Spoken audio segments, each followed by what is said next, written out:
Okay, so tech second attempt. Let's go.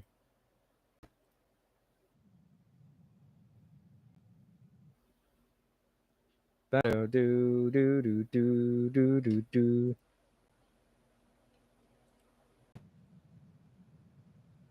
This is a second attempt. Can anyone hear me? This is attempt number 2 to see if it works.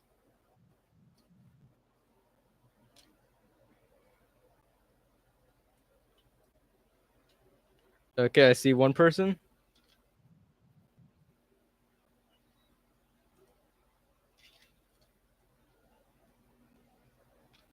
Okay. Let me just make sure people knows it.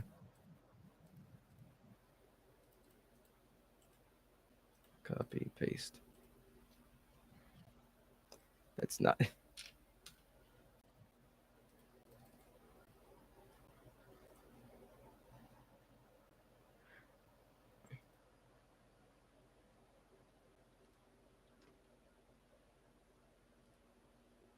Okay, that doesn't work. So okay.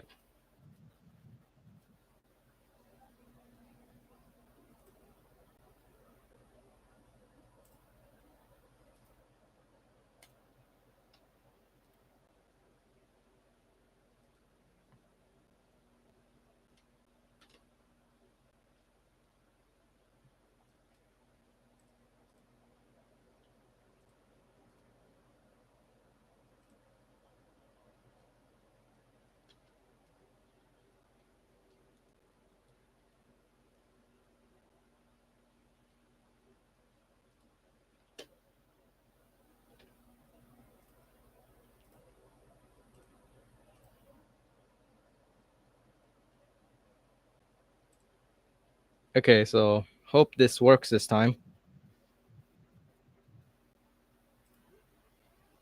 Okay. Now, where did I leave off? What was the last thing you guys heard?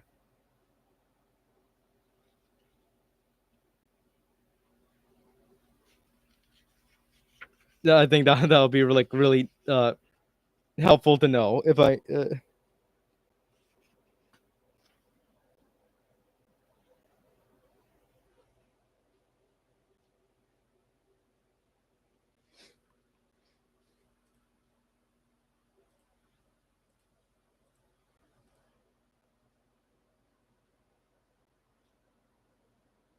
Oh, that way back.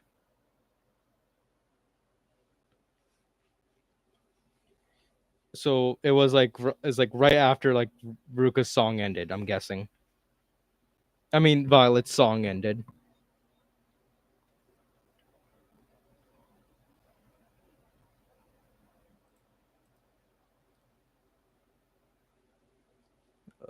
Along the corridor, chapter 22. Would you guys say?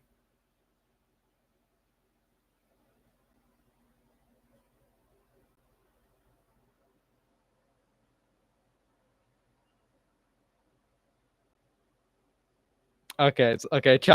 We're gonna be restarting on chapter 22. When I do go back and add timestamps, I'll add little patch notes to where to skip if it picked up in the lot. I don't know. Well, anyways, chapter 22. Let me just make sure people know that I am uh doing this again.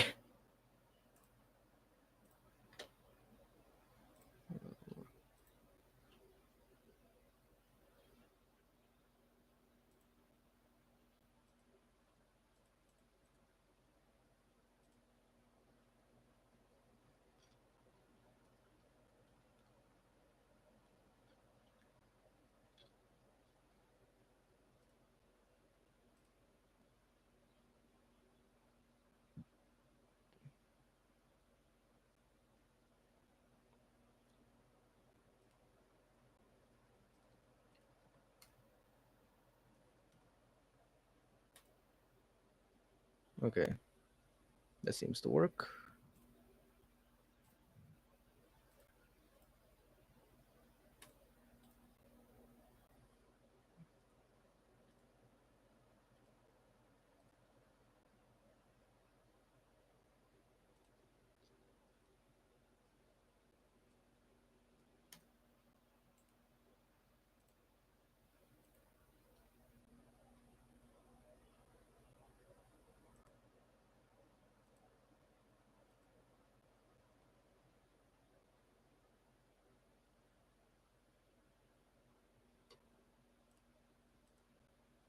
Okay.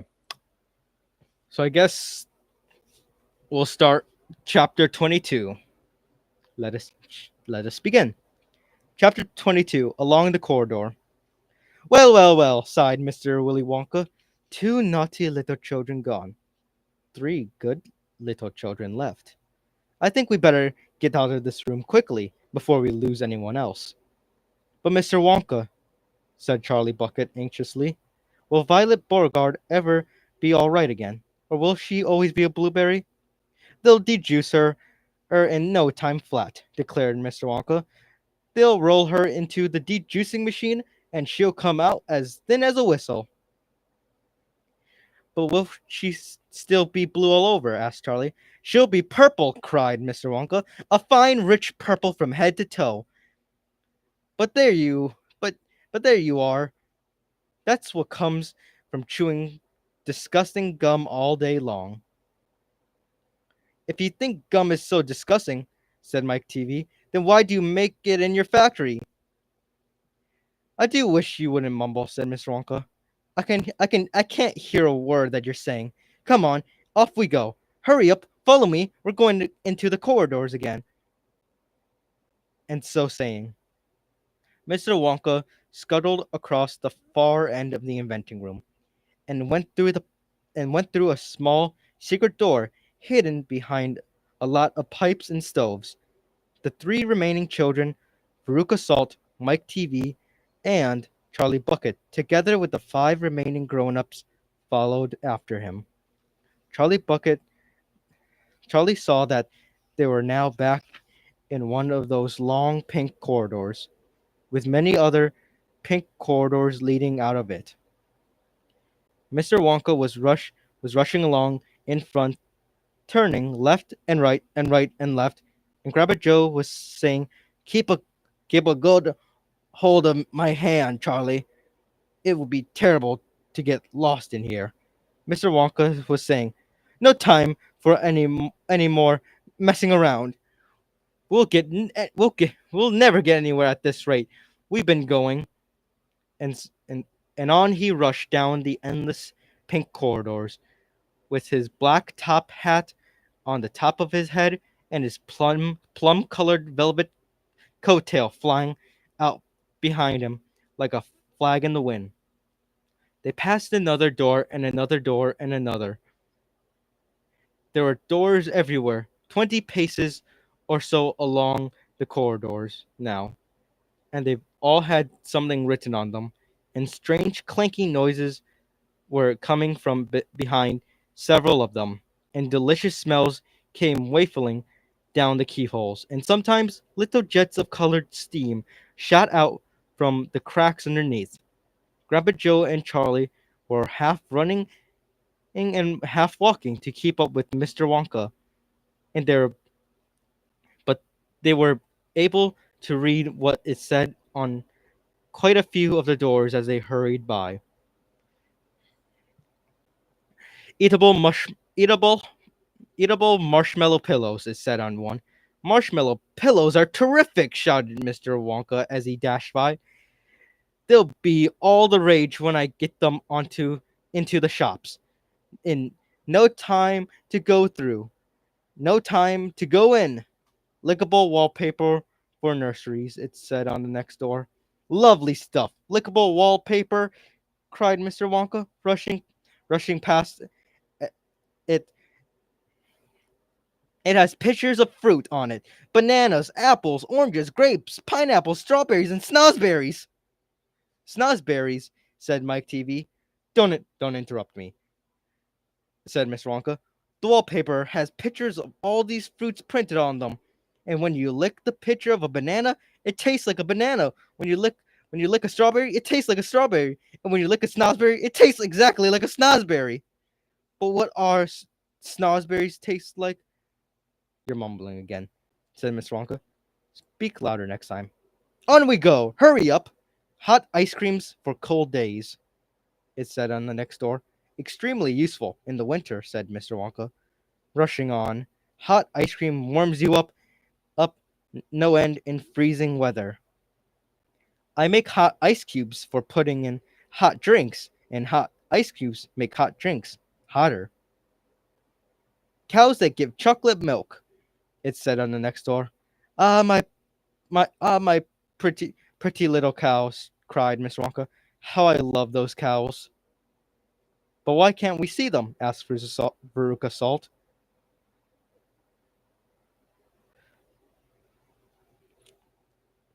Why do we have to rush on past all these lovely rooms? We shall stop in no time, called out Mr. Wonka. Don't be madly impatient. Fizzy lifting drink is said on the next door. Those are fabulous, cried Mr. Wonka. They fill you they fill you with bubbles, and the bubbles full are full of special kind of gas, and the gas is so terrific lifting that it lifts you right off the ground just like a balloon, and up you go until your head hits the ceiling, and there you stay. But how do you come down again? Asked little Charlie.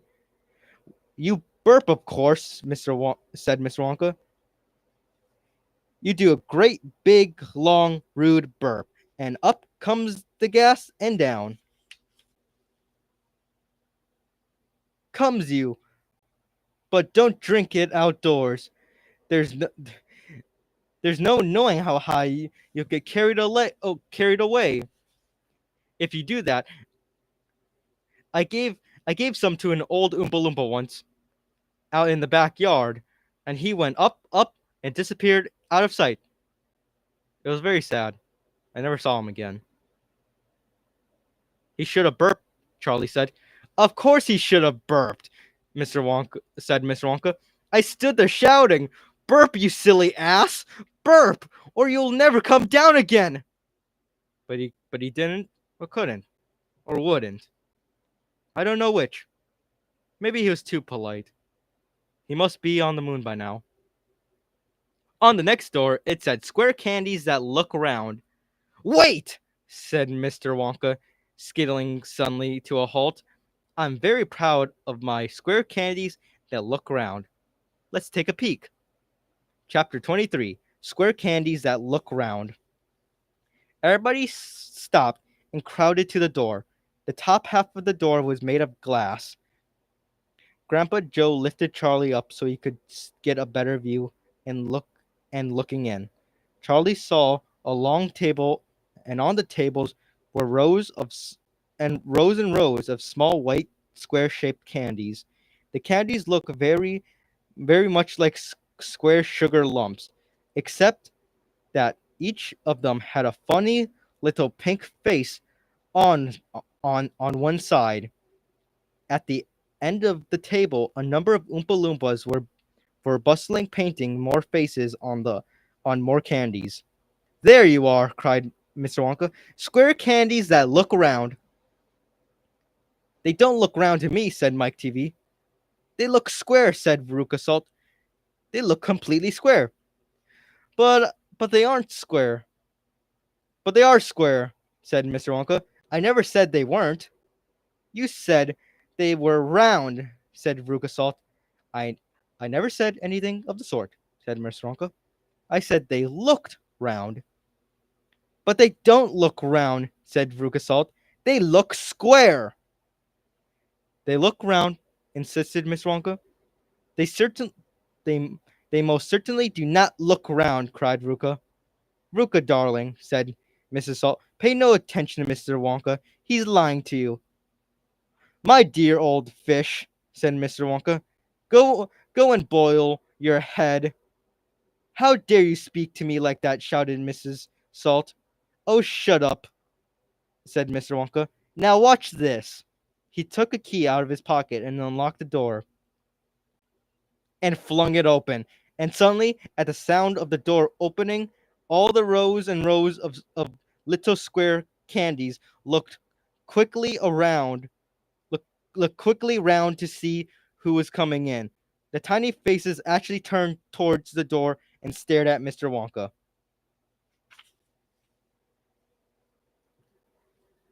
There you are, he cried trumpetuously. They look, they're, they're looking round. There's no argument about that. They are square candies that look round. By golly, he's right, said Grandpa Joe. Come on, said Mr. Wonka, starting off down the corridor. On we go. We mustn't dwell. Butterscotch and butter gin, it said on the next door as they passed. Now that sounds a bit more interesting, said Mr. Salt, Ruka's father. Glorious stuff, said Mr. Wonka. The Oompa Loompas all adore it. It makes them titty. Listen, you can hear them in there now, whooping it down. Shrieks of laughter and snickering and singing could be heard coming through the closed door. They're drunk as lords, said Mr. Wonka. They're drinking butterscotch and soda. They like that they like that the best of all. Butter gin and and tonic is also very popular. Follow me, please. We mustn't keep stopping like this. He turned left, he turned right. He then came to a long flight of stairs. Mr. Wonka slid down the banisters, and three children did the same. Mrs. Salt and Mrs. TV, the only women now left in the party, were getting very out of breath. Mrs. Salt was a great fat creature with short legs, and she was blowing like a rhinoceros. This way, cried Mr. Wonka, turning left at the bottom of the stairs. Go slower, panted Mrs. Salt. Impossible, said Mr. Wonka. We should never get there in time if I did. Get where? Asked Ruka Salt. Never never you mind, said Mr. Wonka. You just wait and see. Chapter 24. Ruka in the Nut Room. Mr. Wonka rushed down the corridor. The Nut Room, it said on the next door they came to. All right, said Mr. Wonka, stopping here for a moment and catch your breath, and take a peek through the glass panels of the door. But don't go in. Wherever you do, don't go in. Don't go into the Nut Room.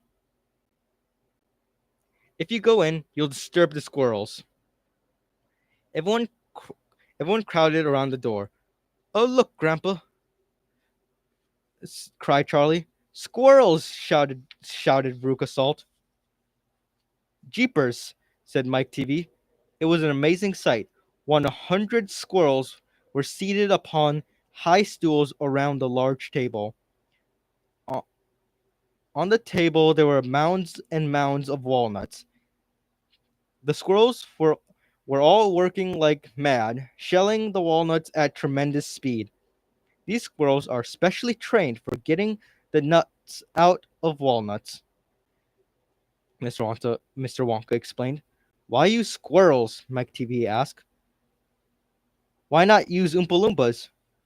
Because, said Mr. Wonka, Oompa Loompas can't get walnuts out of walnut shells in one piece. They always break into two. Nobody except squirrels can get walnuts whole out of the walnut shells every time. It is extremely difficult. But in my factory, I insist upon using only whole walnuts. Therefore, I have to have squirrels to do the job. Aren't they wonderful? The way they get those nuts out? And see how the first tap each walnut with their knuckles to be sure if it's not a bad one. If it's bad, It makes a hollow sound, and they don't bother to open it. They just throw it down the garbage chute. There, look, watch the squirrel nearest to us. I think he got a bad one now. They watched the little squirrel as he tapped the walnut shell. His his with his knuckle. He cocked his head to one side, listening intently. Then suddenly he threw the nut over his shoulder into the large hole in the floor. "Hey, mummy!" shouted Ruka Salt. "Suddenly I've decided I want a squirrel. Give me one of those squirrels." "Don't be silly, sweetheart," said Mrs. Salt. "These all belong to Miss Wonka." "I don't care about that," shouted Ruka. "I want one. I've got I got at home 2 dogs, 4 cats, 6 bunnies, bunny rabbits, 2 parakeets, 3 cardinals, and a green parrot, and a turtle, and a bowl of goldfish, and a cage of white mice, and a silly old hamster. I want a squirrel." "All right, my pet," Mrs. Salt said smoothly. "Mummy, Mummy'll get you a squirrel just as soon as possible can. But I don't want any old squirrel," Lucas shouted. "I want the trained squirrel." At this point, Mr. Salt, Lucas' father, stepped forward. "Very well, Wonka," he said importantly, taking out his wallet of money. Would you want? How much you want for one of these crazy squirrels? Name your price." "They're not for sale," Mr. Wonka answered. "She can't have one." "Who says I can't?" shouted Ruka. I'm going in to grab I'm going in to grab me a squirrel this very minute." "Don't," said Mr. Wonka quickly, but he was too late. The girl had already thrown open the door and rushed in. The moment she entered, 100 squirrels stopped what they were doing and turned their heads to stare at her with small black beady eyes. Ruka stopped also and stared them back. Then her gaze lit, fell upon a pretty little squirrel sitting nearest to her at the end of the table. The squirrel was holding a walnut in its paws. "All right," said Ruka, "I'll have you." She reached out her hand to grab the squirrel, but as she did so, in the first split second when her hands started to go forward, there was a sudden flash of movement in the room, like a flash of brown lightning, and every single squirrel around the table took a flying leap towards her and landed on her body. 25 of them caught hold of her right arm and pinned it down. 25 caught hold of her left arm and pinned it down. 25 caught hold of her right leg and anchored it to the ground. 24 caught hold of her left leg, and the one remaining squirrel, obviously the leader of them all, climbed up to her shoulder and started tapping the wretched girl's head with its knuckle. "Save her!" saved Mrs. Salt. "Ruka, come back! What are they doing to her?" "They're testing her, see if she's a bad nut," said Mr. Wonka. "You watch."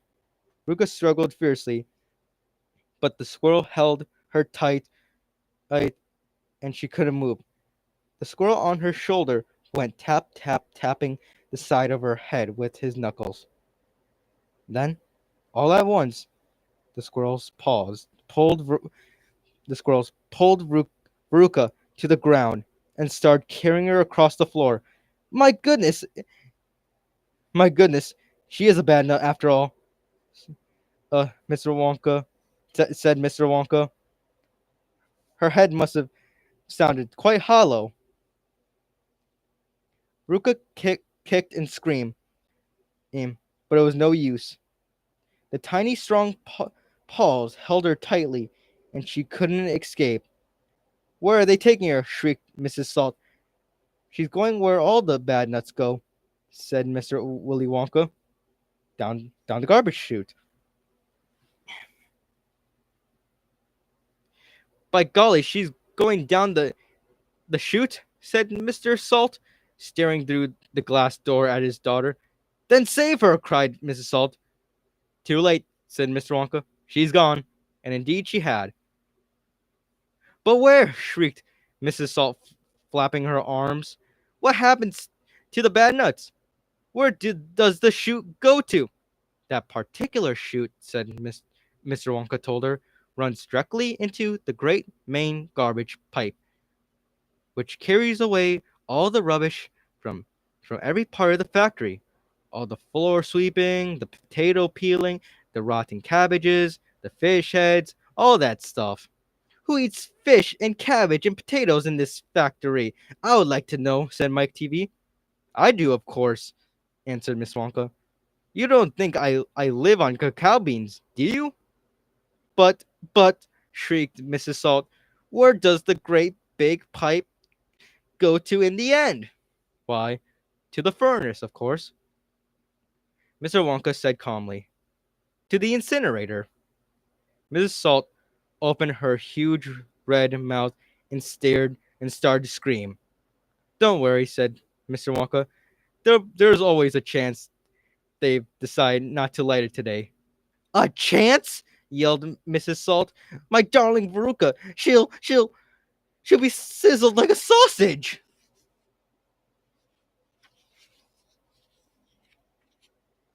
Quite right, dear, said Mr. Salt. Now, see here, Wonka, he added. I think you've gone just a shade too far this time. I do indeed. My daughter may be a bit of a frump, but I don't mind admitting it. But what but that doesn't mean you can't roast her to a crisp. I'll have you know I'm extremely cross about this. I really am. Oh, don't be cross, my dear, said Mr. Wonka. I expect she'll turn up again sooner or later. She may not have gone down at all. She may be stuck in the chute just below the entrance hole. And if that's the case, all you have to do is go in and pull her out again. Hearing this, both Mr. and Mrs. Salt to, dashed into the nut room and ran over to the hole in the floor and peered in. Veruca, shouted Mrs. Salt, are you down there? There was no answer. Mrs. Salt bent further forwardly to get a closer look. She was now right kneeling right on the edge of the hole, with her head down, her enormous behind sticking up in the air like a giant mushroom. It was a dangerous position to be in. She needed only one tiny push, one gentle nudge in the right place, and that is exactly what the squirrels gave her.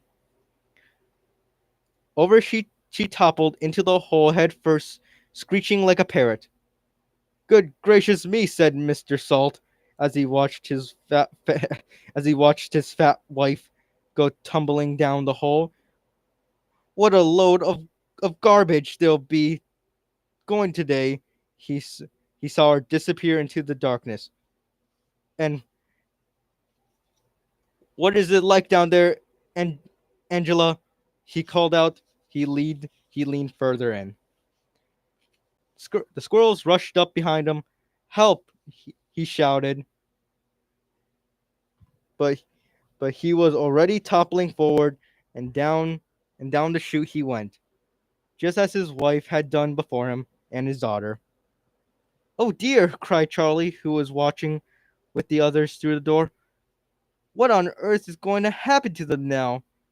I expect someone will catch them at the bottom of the chutes, said Mr. Wonka.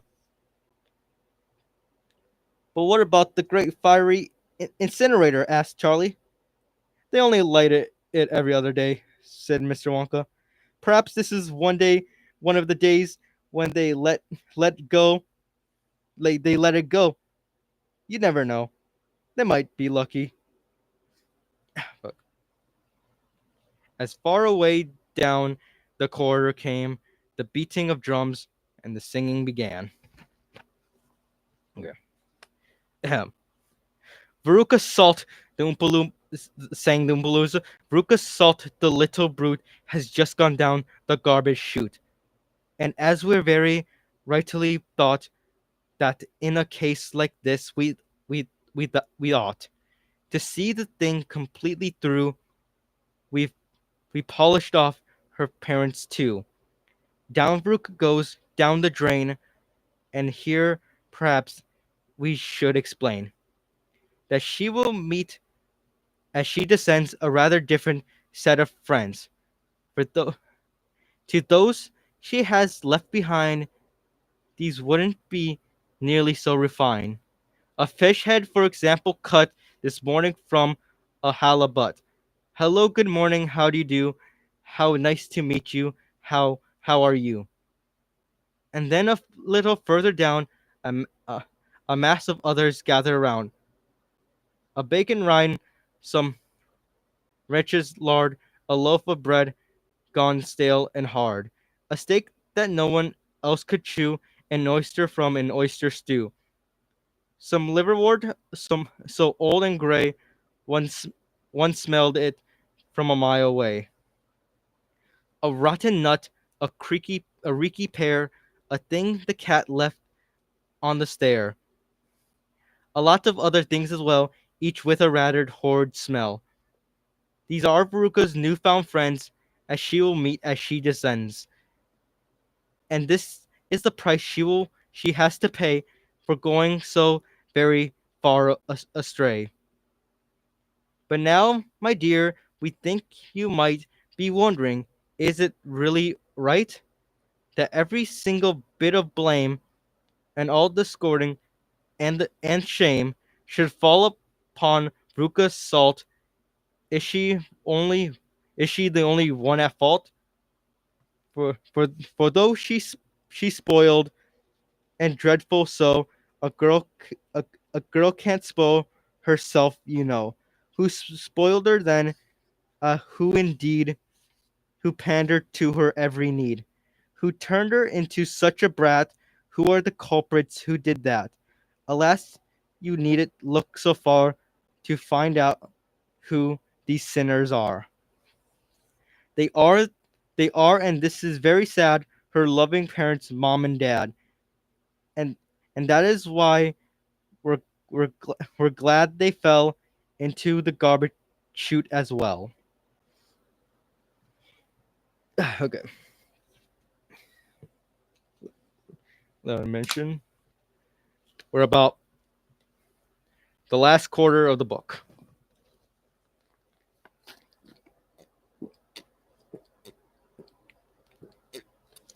We can do this. Now we have the last bit of water. If we could do like that, yeah, the last bit of water remaining. We can use the water to get to finally finish this book. Chapter 25: The Great Glass Elevator. I've never seen anything like it, cried Mr. Wonka.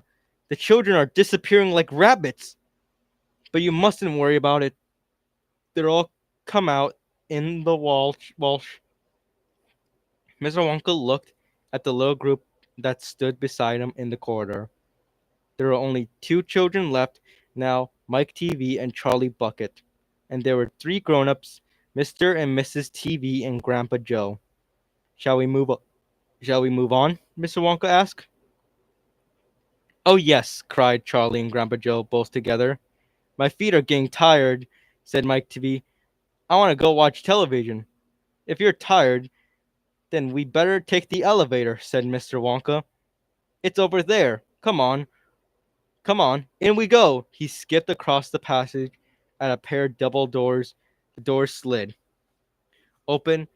The two children and grown-ups went in. Now then, cried Mr. Wonka, which button shall we press first? Take your pick. Charlie Bucket stared around in astonishment. This was the craziest elevator he had ever seen. There were buttons everywhere. The walls and even the ceiling were all covered in rows and rows of small black rows of small. Black push buttons. There, there must have been 1,000 of them on each wall, and another 1,000 on the ceiling. And now Charlie noticed that every single button had had a tiny printed label beside them, telling you which room that you would be taken to if you pushed it. This isn't just an ordinary up and down elevator, Wonka announced Mr. Wonka proudly. This elevator can go sideways, long ways, slantways, and every other way you can think of. It can visit any single room in the whole factory, no matter where it is. You simply push the button and zing, you're off. Fantastic, muttered Grandpa Joe. His eyes were shining with excitement as he he stared at the rows and rows of buttons. The whole elevator is made of thick, clear glass, Mr. Wonka declared. The walls, the doors, the ceiling, the floor, everything is made out of glass, so you can see out. But there's nothing to see, said Mike TV. Choose a button, said Mr. Wonka. The, the two children may press one button each. So take your pick. Hurry up. In every room, something delicious and wonderful is being made. Quickly, Charlie started reading some of the labels alongside the buttons. The Rock Candy Mine, 10,000 feet deep. It's said to have one Conquer Nut Ice skating rinks. It said another then. Strawberry juice water pistols. Toffee apple trees for planting out your garden. All sizes. Exploding candy for your enemies. Loomis lollies for eating in bed at night. Mint jubilees for the boy next door. They'll give him green teeth for a month. Cavity filling caramels, no more dentist. Stick jaw for talkative parents. Wiggle sweets that wiggle delightfully in your tummy after swallowing. Invisible chocolate bars for eating in class. Candy coated pencils for sucking. Fizzy lemon swimming pools. Magic hand fudge. When you hold it in your hand, you taste it in your mouth. Rainbow drops. Suck them, and you can spit in 6 different colors. Come on, cried Mr. Wonka. We can't wait all day. Isn't there a television room in all this lot? Asked Mike TV. Certainly. There's a television room, Mr. Wonka said. That button over there, he pointed with his finger. Everybody looked. Television chocolate, it said with the tiny label. Whoopee! Shouted Mike TV. That's for me. He stuck out his thumb and pushed and pressed the button instantly. A tremendous whizzing noise. The doors closed. Shut. The elevator leaped away, and through it had been stung by a wasp. It leaped sideways, and all the passengers except Mr. Wonka, who was holding onto the strap from the ceiling, were flung off their feet onto the floor. Get up, cried Mr. Wonka, roaring in laughter. But as they were straggling to their feet, the elevator changed directions, swerving violently around a corner. And over they went once more. Help! Shouted Miss TV. Take my hand, madam, said Mr. Wonka, uh, gallantly. There you are. Now grab this strap. Everybody grabbed a strap, and the journey was not over yet. The old Grandpa Joe staggered to his feet and caught hold of the strap. Little Charlie, who couldn't possibly reach as high, pulled his arm around Grandpa Joe's leg and hung on tight. The elevator rushed on at the speed of a rocket, now was beginning to climb. It was shooting up and up and up on a steep slantly course, as if there was and if were climbing a very steep hill. Then suddenly, as though it had come to the top of the hill and gone over principle, it dropped like a stone, and Charlie felt his tummy coming right up into his throat, and Grandpa Joe shouted, "Yippee! Here we go!" And Mike and Mrs. TV cried out, "The rope has broken. We're going to crash." And Mr. Wonka said, "Calm yourself, my dear lady." That patted her comfortably on the arm. Then Grandpa Joe looked down at Charlie, who was clinging to his leg, and said, "Are you all right, Charlie?" Charlie shouted, "I love it. It's like being on a roller coaster." And through the glass walls of the elevator, as it rushed along, and caught a sudden glimpse of a strange and wonderful things going on in some of the rooms. An enormous spout of brown sticky stuff oozing out of it onto the floor. A great craggly mountain made entirely of fudge, with Oompa Loompas all roped together for safety, hiking huge chunks of fudge out of its side. A machine with white powder sprang out of it like a snowstorm. A lake of hot caramel with steam coming off it. A village of Oompa Loompas with tiny horses and streets and hundreds of Oompa Loompa children no more than 4 inches high playing in the streets. And now the elevator began flattening out again, but it seemed to be going faster than ever. Charlie could hear the screams of the wind outside as it hurtled forward, and it twisted and it turned, and it went up and it went down. And "I'm going to be sick," yelled Mrs. TV, turning green in the face.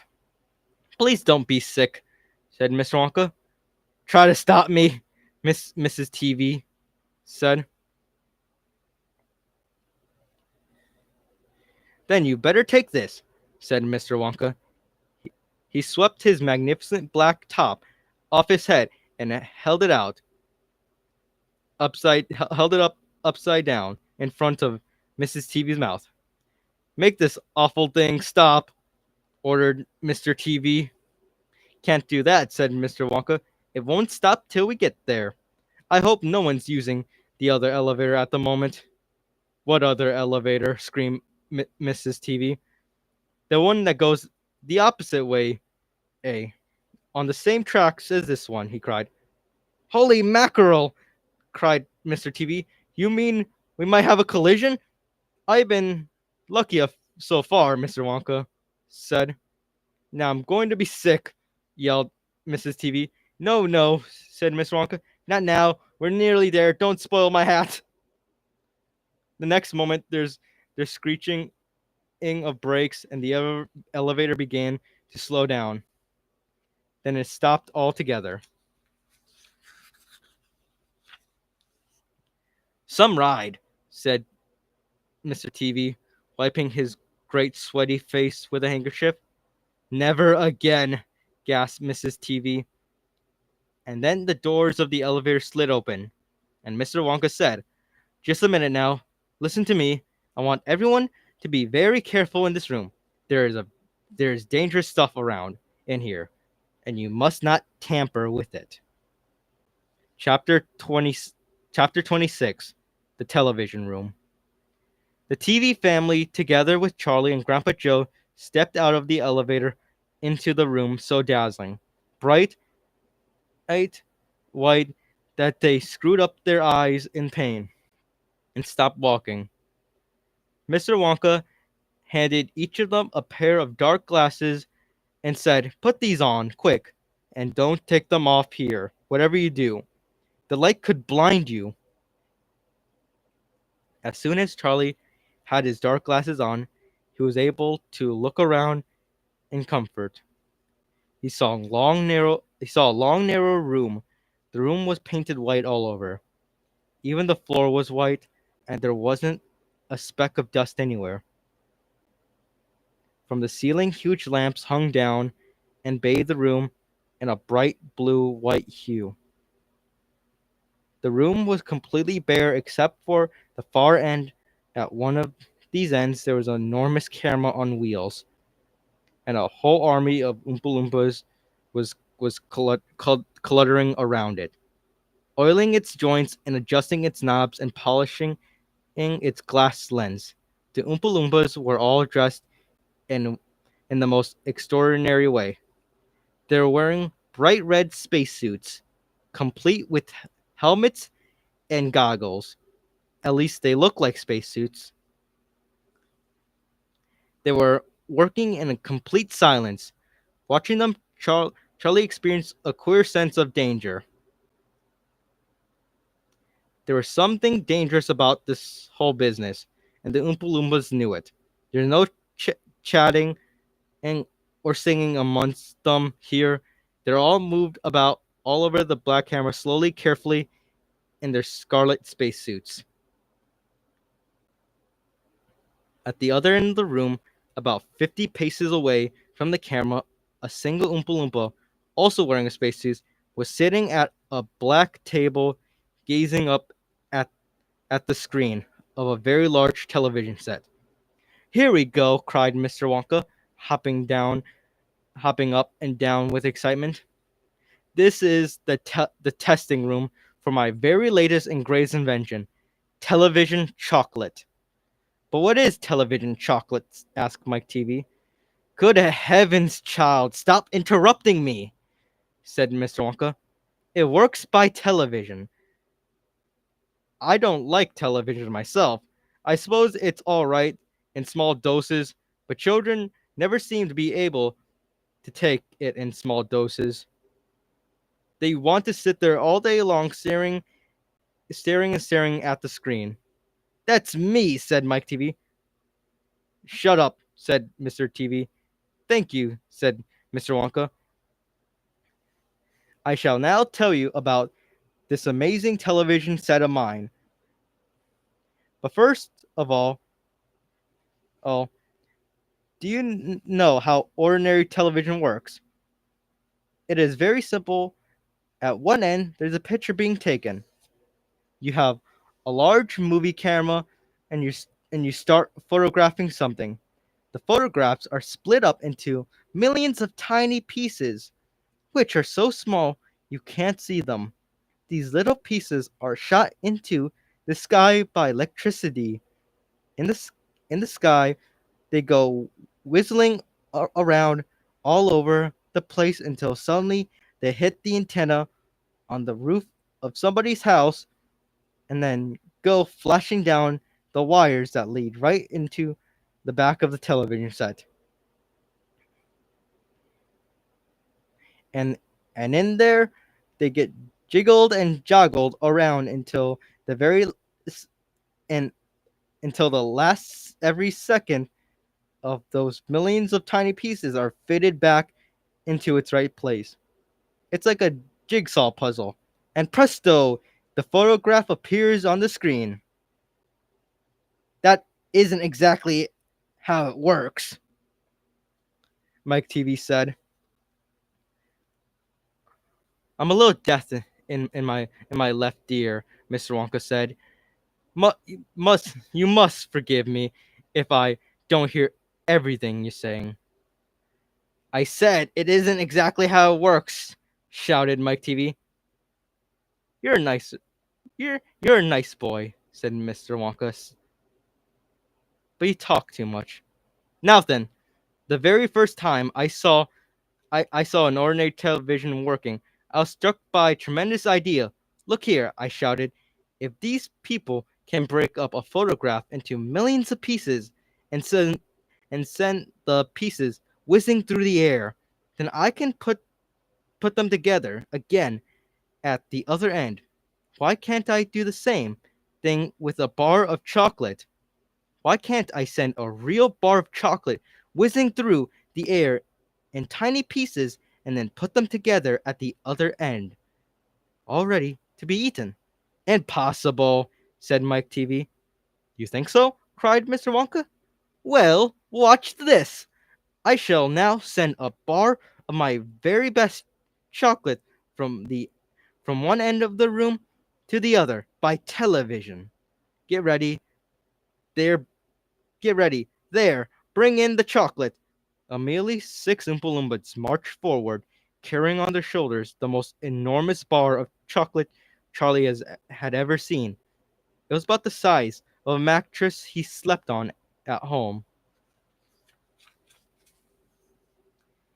It has to be big, Wonka explained, because you ever send something by television, it always comes out smaller than it was when it went in. Even with ordinary technology, when you send a photograph of a big man, he never comes out out on your screen any taller than a pencil, does he? Here we go. Get ready. No, no, no. Stop. Hold everything. You there, Mike TV, stand back. You're too close to the camera. There are dangerous rays coming out of that thing. They could break you up into millions of pieces in 1 second, and that's why the Oompa Loompas are wearing spacesuits. The suits protect them. All right, that's better. Now then, switch on. When the Oompa Loompas caught hold of a large switch and pulled it down, there was a blinding flash. The chocolate's gone, shouted Grandpa Joe, waving his arms. He's quite right. The whole enormous bar of chocolate had disappeared completely into thin air. It's on its way, cried Mr. Wonka. It's now rushing through the air above our heads in a million different pieces. Quickly, come here. He dashed over to the other end of the room where the large television set was standing, and the others followed him. Watch the screen, he cried. Here it comes. Look. The screen flickered and lit up. Then suddenly a small bar of chocolate appeared in the middle of the screen. Take it, shouted Mr. Wonka, glowing more and more excited. How can you take it? Asked Mike TV, laughing. It's just a picture on a television screen. Charlie Bucket, cried Mr. Wonka. You take it. Reach out and grab it. Charlie put his hand and touched the screen. And suddenly, miraculously, the bar of chocolate came away in his fingers. He was so surprised he nearly dropped it. Eat it, shouted Mr. Wonka. Go on, eat it. It'll be delicious. It's the same as ever. It's just gotten smaller on the journey, that's all. It's absolutely fantastic, said Grandpa Joe. It's a miracle. Just imagine, cried Miss Wonka. When I start using this across the country, you'll be sitting at home watching television, and suddenly a commercial will flash onto the screen, and a voice will say, eat Wonka's chocolates. They're the best in the world. If you don't believe us, try one for yourselves now. And simply reach out and take it. How about that, eh? Terrific, Grandpa Joe cried. It will change the world. Chapter 27. Mike TV is sent by television. Mike TV was even more excited than Grandpa Joe at seeing the bar of chocolate being sent by television. But, Mr. Wonka, he shouted, can you send other things through the air the same way? Breakfast cereal, for instance? Oh, my sainted aunt, cried Mr. Wonka. D- don't mention that disgusting stuff in front of me. Do you know what breakfast cereal is made of? It's made of all those little pencil curly wooden shavings you find in pencil sharpeners. But could you send it by television if you wanted to, as you do chocolate? Asked Mike TV. Of course I could. And what about people? Asked Mike TV. Could you send a real person from one place to another in the same way? A person? Cried Miss Wonka. Are you off your rockers? But could it be done? Good heavens, child. I really don't know. I suppose it could. Yeah, I'm pretty sure it could. Of course it could. I wouldn't like to risk it though. It might have some very nasty results, but Mike TV was already off and running. The moment he heard Mr. Wonka sing, I'm pretty sure it could, of course it could, he turned away and started running as fast as he could towards the other end of the room, where the great camera was standing. Look at me! He shouted as he ran. I'm going to be the first person in the world sent by television. No, no, no, no, no! Cried Mr. Wonka. Mike! Screamed Mrs. TV. Stop! Come back! You'll be turned into a million pieces! But there's no stopping Mike TV. The crazy boy rushed on and reached the enormous camera. He jumped straight for the switch, shattering Oompa Loompas right and left as he went. See you later, alligator, he shouted, and he pulled down the switch. As he did so, he leapt out into the full glare of the mighty lens. There was a blinding flash. There was silence. Then Mrs. TV ran forward, but she stopped dead in the middle of the room. She stood there. She stood there staring at the place where her son had been, and her great red mouth wide and screaming, He's gone! He's gone! Great heavens! He, he, he had He has best gone! Shouted Mr. TV. Mr. Wonka hurried forward and placed a hand gently on Mrs. TV's shoulders. We shall have to hope for the best, he said. We must pray your little boy will come out unharmed in the other end. Mike, screamed Mrs. TV, clasping her head in her hands. Where are you? I'll tell you where he is, said Mr. TV. He's whizzing around above our head in a million tiny pieces. Don't talk about it. Don't talk about it, wailed Mrs. TV. We must watch the television set, said Mr. Wonka. He may come through any moment. Mr. and Mrs. TV and Grandpa Joe and little Charlie and Mr. Wonka all gathered round the television and stared tensely at the screen. The screen was quite blank. He's taking a heck of a long time to come across, said Mr. TV, wiping his brow. Oh dear, dear, said Mr. Wonka. I do hope that no part of him gets left behind. What on earth do you mean? Said Mr. TV sharply. I don't want to alarm you, said Mr. Wonka, but it does sometimes happen that only half of the little pieces find their way to the television set. It happens. It happened last week. I don't know why, but the results was that half of the bar of chocolate came through. Mrs. TV let out a scream of horror. You mean a half of Mike is coming back? She cried. Let's hope it's the top half, said Mr. TV. Hold everything, said Mr. Wonka. Watch the screen. Something's happening. The screen suddenly began to flicker. Then some wavy lines appeared. Mr. Wonka adjusted one of the knobs, and the wavy lines went away. And now, very slowly, the screen began to get brighter and brighter. Here he comes, yelled Mr. Wonka. Yes, that's him, all right. Is he all in one piece? Cried Mrs. TV. I'm not sure, said Mr. Wonka. It's too early to tell. Faintly at first, but becoming clearer and clearer every second, the picture of Mike TV appeared on the screen. He was standing up and waving at the audience and grinning from ear to ear. But he's a midget! Shouted Mr. TV. Mike, cried Mrs. TV, are you all right? Are there any bits missing? Isn't he going to get any bigger? Shouted Mr. TV. Talk to me, Mike, cried Miss TV. Say something. Tell me you're all right. A tiny voice, no louder than the squeaking of a mouse, came out of the TV. Hi, Mom, it said. Hi, Pop, look at me. I'm the first person ever sent by television. Grab him, ordered Mr. Wonka. Quick! Mrs. TV shot out a hand and picked up the tiny figure of Mike TV out of the screen. "Hooray!" cried Mr. Wonka. "He's all in one piece. He's completely unharmed." "You call that unharmed?"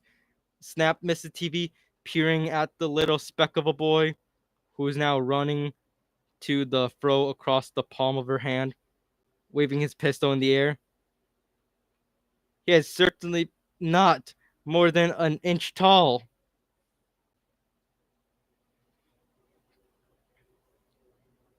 "He's shrunken," said Mr. TV. "Of course he's shrunk," said Mr. Wonka. "What did you expect?" "This is terrible," wailed Mrs. TV. "What are we going to do?" And Mr. TV said, "We can't send him back to school like this. He'll get trampled upon. He'll get squashed." "He won't be able to do anything," cried Mrs. TV. "Oh, yes, I will," squeaked the tiny voice of Mike TV. I'll still be able to watch television." "Never again," shouted Mr. TV. "I'm throwing that television set out the window the moment we get home. I've had enough of television." When he heard this, Mike flew into a terrible tantrum. He started jumping up and down on the palm of his mother's hand, screaming and yelling, trying to bite her finger. "I want to watch television," he squeaked. "I want to watch television. I want to watch television. I want to watch television. I want to watch television." Here, give him to me," said Mr. TV. He took the tiny boy and shoved him into the breast pocket of his jacket and stuffed a handkerchief on top. Squeals and yells came from inside the pocket, and the pocket shook as viciously little prisoner fought to get out. "Oh, Mr. Wonka," wailed Miss TV, "how can we make him grow?" "Well," said Mr. Wonka, stroking his beard and gazing thoughtfully at the ceiling, "I must say that's a wee bit tricky, but small boys are extremely springy and elastic. They stretch like mad. So what I'll do is we'll put him in a special machine I have tested for stretchiness of chewing gum. Maybe that will bring him back to what he was." "Oh, thank you," said Mrs. TV. "Don't mention it, dear lady." "How far do you think he'll stretch?" asked Mr. TV. "Maybe miles," said Miss Wonka. "Who knows? But he's going to be awfully thin." "Everything gets thinner when you stretch it." "You mean like chewing gum?" asked Mr. TV. "Exactly." "How thin will he be?" asked Mrs. TV anxiously. "I haven't the foggiest idea," said Mr. Wonka. "And it doesn't really matter, anyways, because we'll soon flatten him up again, and we'll have to do is triple overdose of my wonderful super vitamin candy. Super vitamin candy contains huge amounts of vitamin A and vitamin B. It also contains vitamin C, vitamin D, vitamin E, vitamin F, vitamin G, vitamin L, vitamin I, vitamin J, vitamin K, vitamin L, vitamin M, vitamin N, vitamin O, vitamin P, vitamin Q, vitamin R, vitamin T, vitamin U, vitamin V, vitamin W, vitamin X, vitamin Y, and believe it or not, vitamin V. The only two vitamins it doesn't have are vitamin S because it makes you sick, and vitamin H because it makes you grow horns on top of your head like a bull. But it doesn't have to be a very small amount of the rarest and most magical vitamin of them all, vitamin Wonka.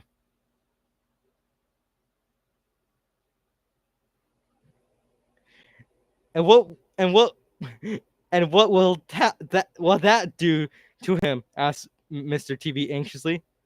It'll make it'll make his toes grow out until they're as long as his fingers. "Oh no!" cried Mrs. TV. "Don't be silly," said Miss Wonka. "It's most useful. He'll be able to play the piano with his feet." "But Mr. Wonka, No arguments, please, said Mr. Wonka. He turned away, clacked his fingers 3 times in the air, and an Oompa Loompa appeared immediately and stood beside him. Follow these orders, said Mr. Wonka, handing the Oompa Loompa a small piece of paper which he had written full instructions. You'll find the boy in the father's pocket. Go off and go. Goodbye, Mr. TV, and goodbye, Mrs. TV. And please don't look so worried. They'll all come out of the wash, you know, every one of them. At the end of the room, the Oompa Loompas around the giant camera were already beating their tiny drums and beginning to jog up and down to the rhyme. There we go again, said Miss Wonka. I'm afraid you can't stop them singing. Little Charlie and Grandpa Joe's hands and and the two of them stood beside Miss Wonka in the middle of the long, bright room, listening to the Oompa Loompas, and this is what they sang. The most important thing we've learned so far as children are not concerned. It is never, never let them hear your television set, or better still, don't install the idiotic thing at all. In, in almost every house we've been, we've watched them gasping at this gape, gaping at the screen. They loll and slop and louch about and stare until their eyes pop out. Last week, in someone's place, we saw a dozen eyeballs on the floor. They sit and stare and sit until they're hypnotized by it, until they're absolutely drunk with all that shocking, ghastly junk. Oh, yes, we know it keeps them still. They don't climb out the window still. They never fight or kick a punch. They never leave you free to cook the lunch and wash the dishes in the sink. But did you ever stop to think, to wonder just exactly what this does to your beloved tot?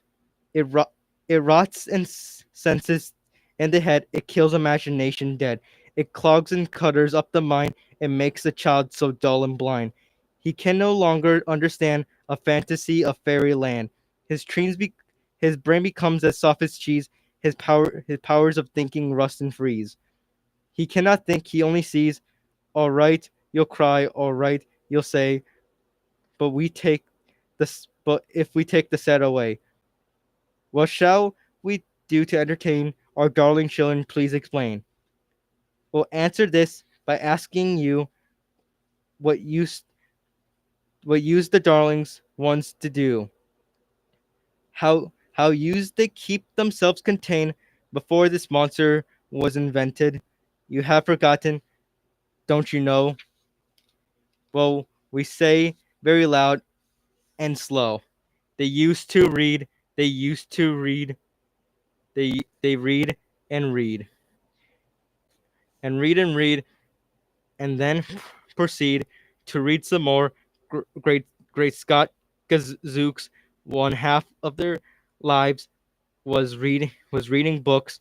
The nursery shelves held books galore. The books cluttered up the nursery floor, and in the bedroom by the bed, one one more books were waiting to be read. Such wonderful, fine, fantastic tales of dragons, Gatsby's, queens, and whales.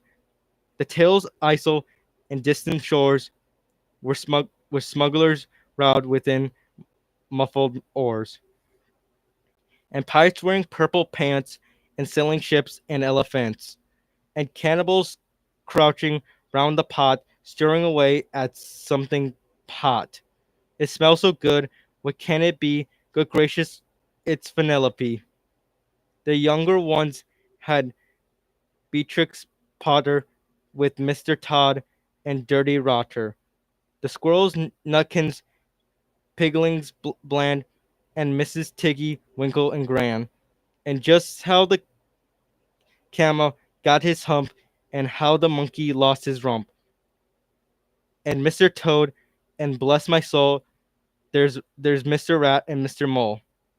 Oh, books, what books they used to know. Those children lived long ago. So please, oh, please, we beg, we pray, to go throw your TV set away, and in its place you can install a lovely bookshelf on the wall.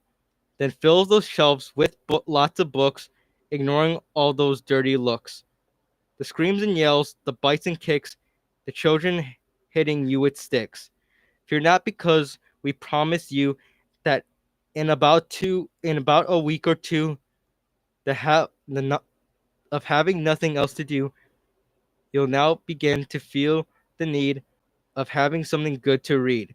And once they start, oh boy, they'll watch the slowly they'll you watch the slowly growing joy that fills their heads. They'll grow so keen, they'll wonder what they'll ever see in the ridiculous machine, that nonsense fool unclean, repulsive television screen. And later each and every kid will love you more for what you did. P.S. Regarding Mike TV, we very much regretfully shall simply have to wait and see if we can bring him back his height, but if we can't, it serves him right.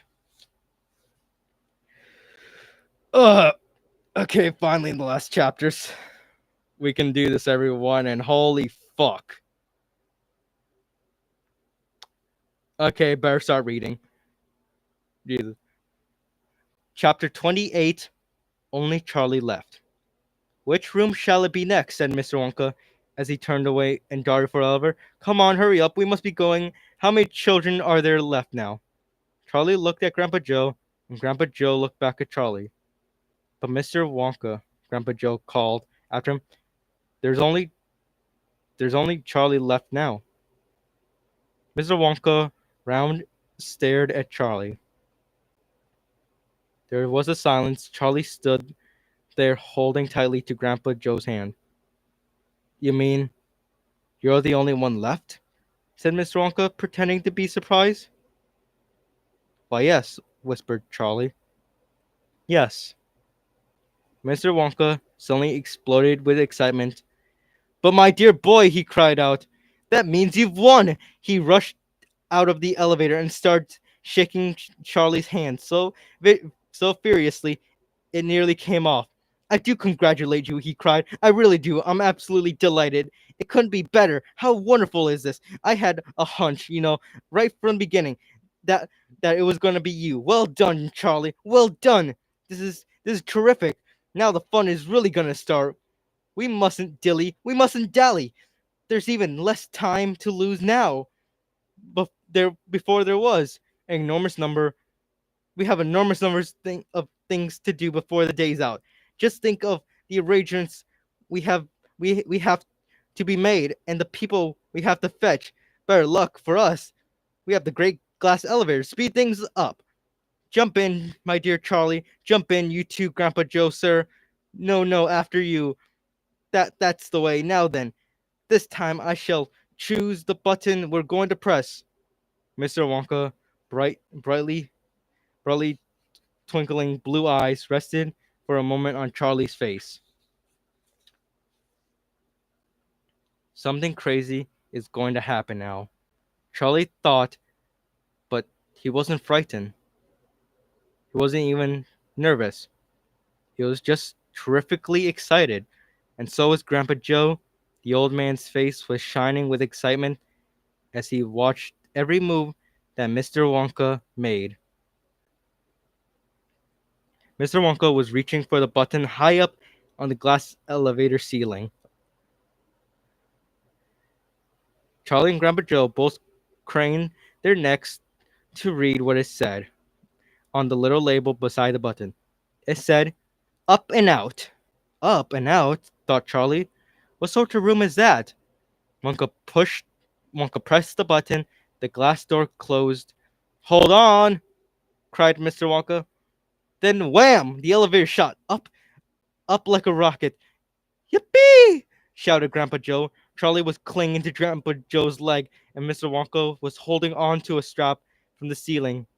As they went up, up, up, up, and straight up this time, with no twisting, no turning, and Charlie could hear the whistling of the air outside the elevator went faster and faster.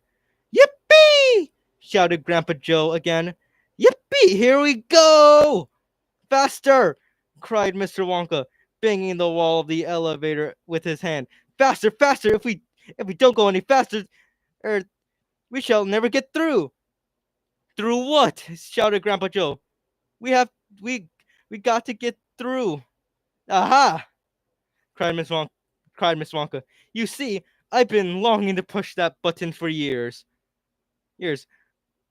But I've never done it until now.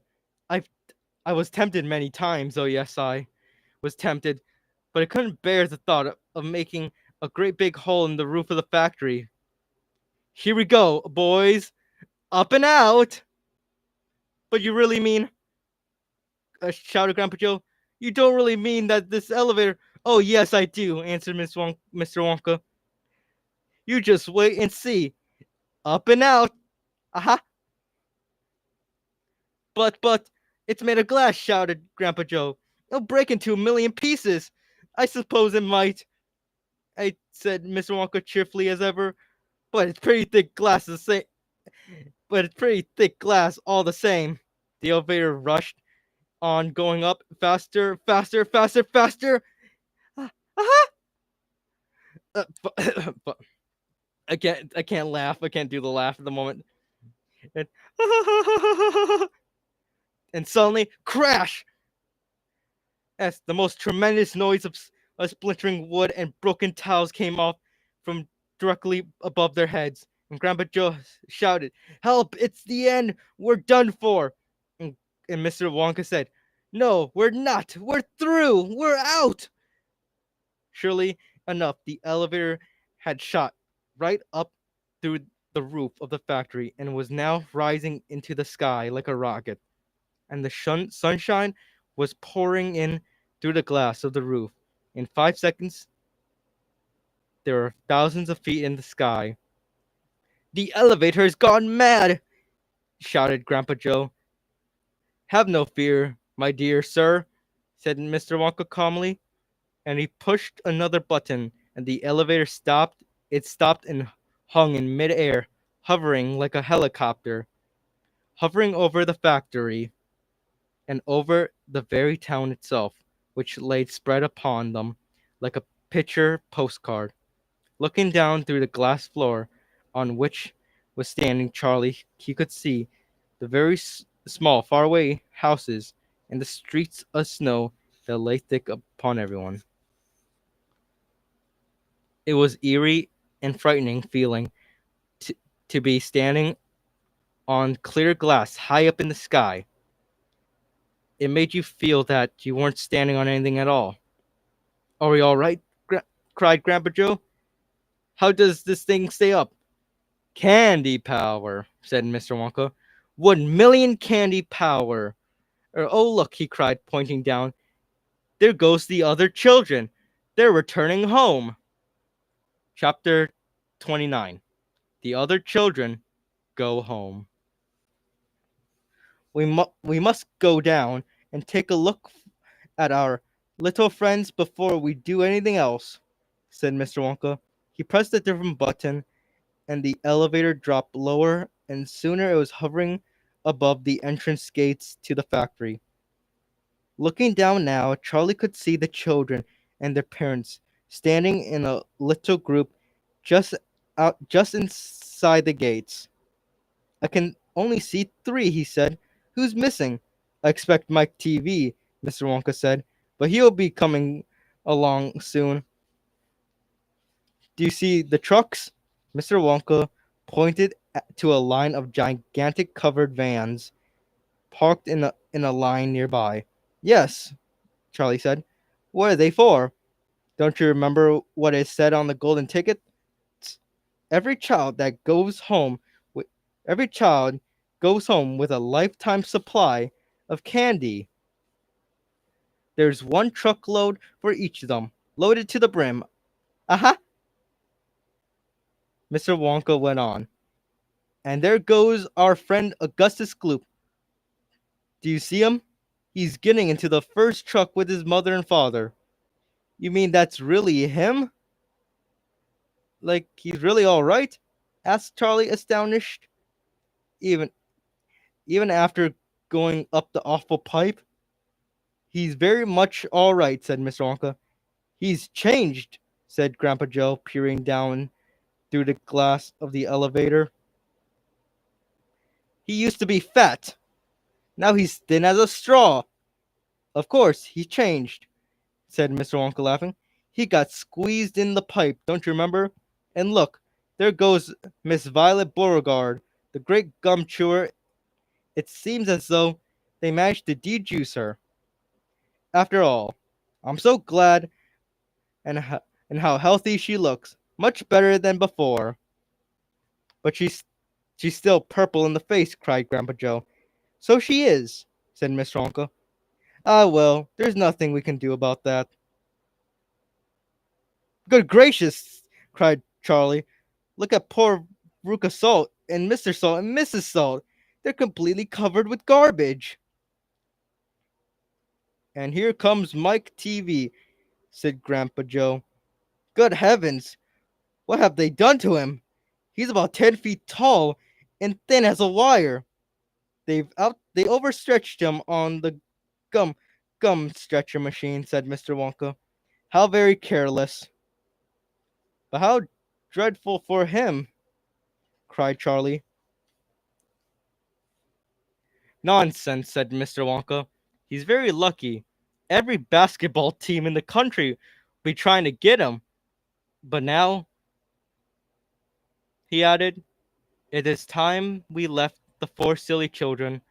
I have something very important to talk to you about, my dear Charlie," said Mr. Wonka. Pressed another button, and the elevator swung upward into the sky. If I'm right, this is the last chapter. Let me just get some water.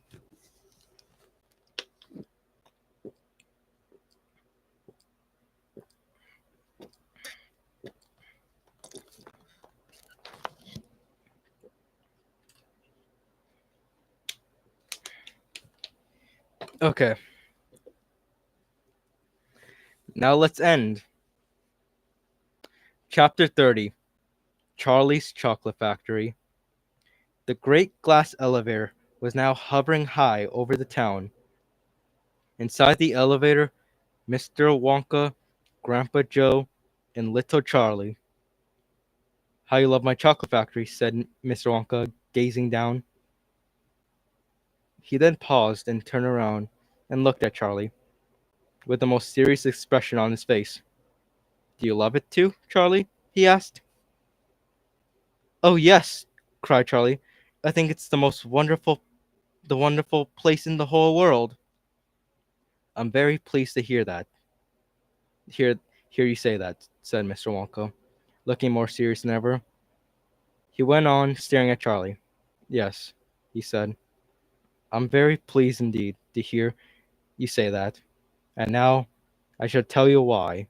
Mr. Wonka cocked his head to one side, and all at once the tiny twinkle in his eyes of a smile appeared around the corners of his eyes. He said, "You see, my dear boy, I have decided to make you a present of the whole place. As soon as you are old enough to run it, the entire factory will become yours." Charlie stared at Mr. Wonka. Grandpa Joe opened his mouth to speak, but no words came out. "It's quite true," Mr. Wonka said, smiling broadly. "I'm really giving it to you. That's all right, isn't it?" "Giving it to him?" gasped Grandpa Joe. "You must be joking." "I'm not joking, sir. I'm deadly serious. But, but, Why should you give your factory to little Charlie? Listen, Mr. Wonka said. I'm an old man. I'm much older than you think. I can't go on forever. I've got no children of my own, no family at all. So, who's going to run the factory when I'm too old to do it myself? Someone who's got to keep it going, if only for the sake of the Oompa Loompas. Mind you, there are thousands of clever men who would give anything for a chance to come in and take over for me. But I don't want that sort of person. I don't want a grown-up person at all. A grown-up won't listen to me. He won't learn. He'll try to do things his own way and not mine. So I have to have a child. I want a good, sensible, loving child. One whom I can tell my most precious candy making secrets while I'm still alive. So that's why I sent out the golden tickets, cried Charlie. Exactly, said Miss Wonka.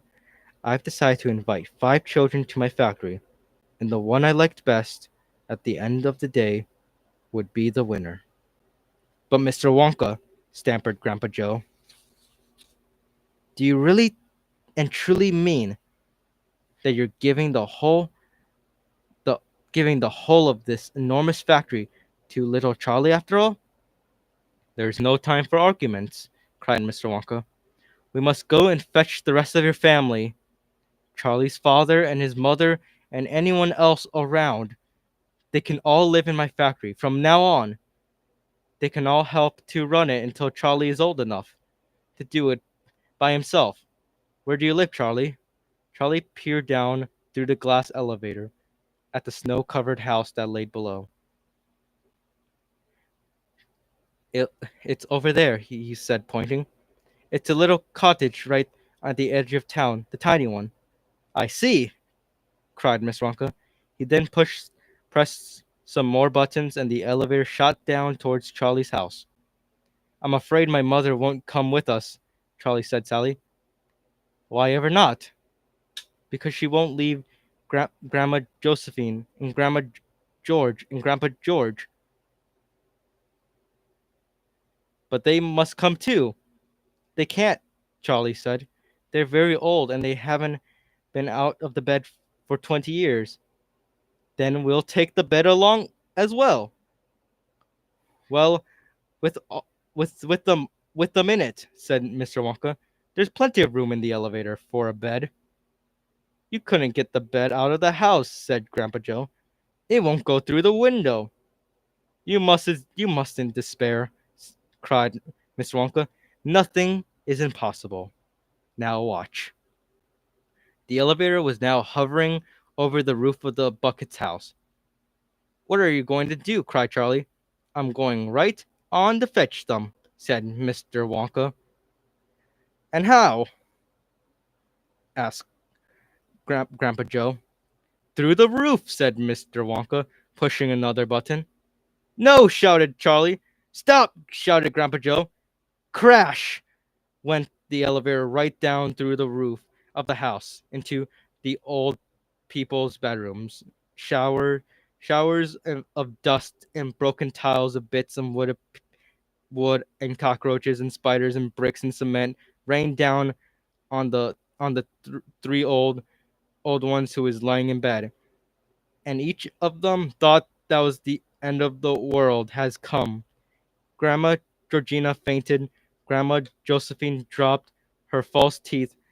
Grandpa George put his head under the blanket, and Mr. and Mrs. Bucket came rushing in from the next room. Save us! Grandma Josephine cried.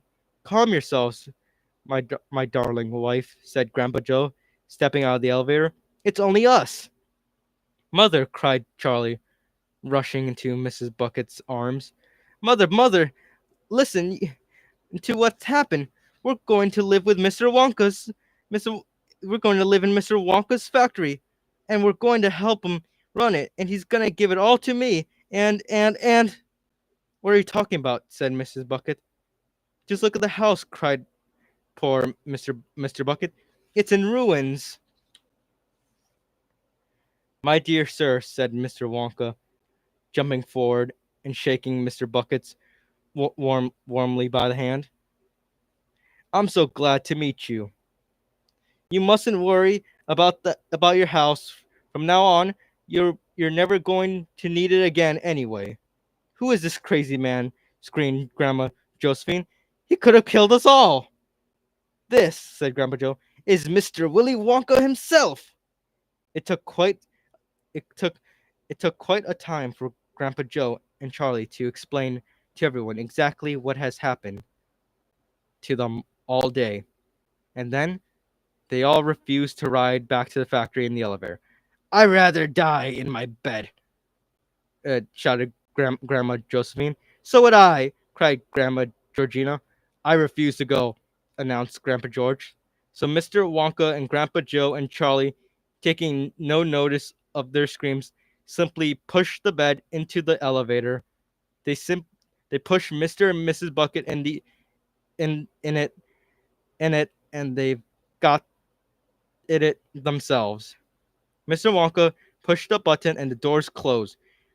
Grandma Georgina screamed, and the elevator rose up off the floor and shot through the hole in the roof.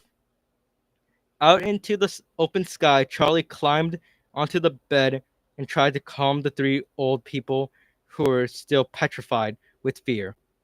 Please don't be frightened, he said. It's quite safe, and we're going to the most wonderful place in the world. Charlie's right, Grandpa Joe, said Grandpa Joe. We'll there there will be anything to eat when we get there, asked Grandma Josephine. I'm starving. The whole family is starving.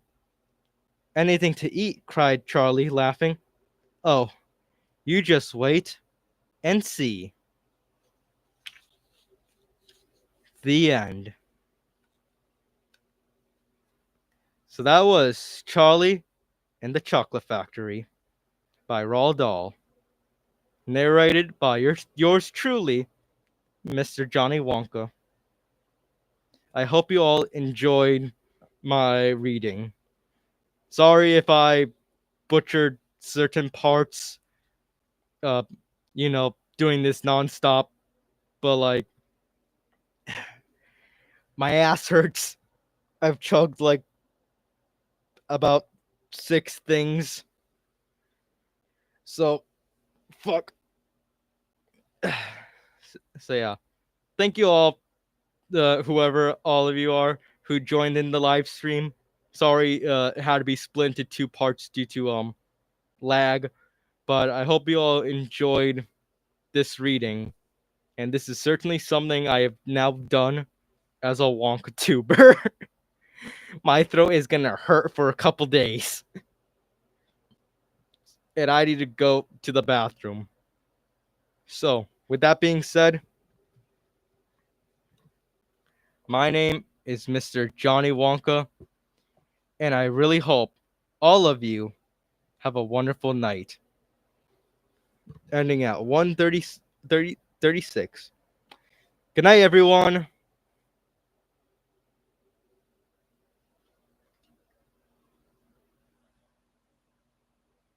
Oh shit, I have the wrong screen. Let me just...